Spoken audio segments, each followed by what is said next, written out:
Hi friends, Devara release సందర్భంగా RTC cross రోడ్స్లోని Sudarshan 35mm థియేటర్కి రావడం జరిగింది. ఇక్కడ జరిగే సెలబ్రేషన్స్ వేరే లెవెల్లో ఉంటుంది. చూసారుగా ఎన్టీఆర్ అన్న భారీ కటౌట్, దానికి గజమాల కూడా వేసి ఎంతో అందంగా ముస్తాబు చేశారు. థియేటర్ మొత్తం ఎన్టీఆర్ అన్న హోర్డింగ్ ఫ్లెక్సీలతో నింపేశారు. ఎక్కడెక్కడి నుంచో అభిమానులు ఆర్టీసీ క్రాస్ రోడ్స్కి వచ్చారు. ఆల్రెడీ నైట్ 1 AM షో పడింది.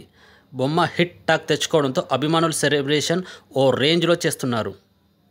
ఏ థియేటర్లోనైనా ఒక కటౌట్ మాత్రమే పెడతారు, కానీ ఈ దేవరా మూవీకి 3 కటౌట్లు పెట్టారు. ఇది ఒక రికార్డ్ అని చెప్పుకోవచ్చు. అది ఒక ఎన్టీఆర్ అన్న అభిమానులకు మాత్రమే సాధ్యం. చూస్తున్నారుగా ఇక్కడ కోలాహలం.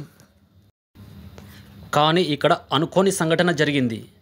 అభిమానులు మూవీ హిట్ సెలబ్రేషన్లో భాగంగా క్రాకర్స్ పేలుస్తుండగా ఒక క్రాకర్ వెళ్ళి ఎన్టీఆర్ కటౌట్ మీద పడి కటౌట్ పూర్తిగా కాలిపోయింది. చిన్న నిప్పురవ్వ కాస్త పెద్దదిగా మారి చూస్తుండగానే కటౌట్ పూర్తిగా కాలిపోయింది.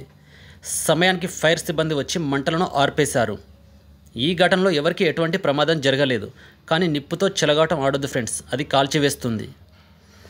కానీ ఈ విషయాన్ని కొందరు నెగటివ్గా స్ప్రెడ్ చేస్తున్నారు. సినిమా బాగోలేక ఎన్టీఆర్ అభిమానులే కటౌట్ కాల్చారని, ఇంకొందరైతే వేరే హీరో ఇదంతా చేయించారని రాంగ్ న్యూస్ స్ప్రెడ్ చేస్తున్నారు. కానీ వాస్తవానికి ఇక్కడ జరిగింది వేరు. థియేటర్ యాజమాన్యం కూడా ఇందులో ఎవరి హస్తం లేదని, కేవలం క్రాకర్స్ మిస్ఫైర్ అవడం వలన అగ్ని ప్రమాదం జరిగిందని వివరించారు. చివరిగా ఏది ఏమైనా నిప్పుతో జాగ్రత్తగా ఉండండి ఫ్రెండ్స్. క్రాకర్స్ పేల్చేటప్పుడు ఇటువంటి సంఘటనలు జరగకుండా జాగ్రత్త పడండి.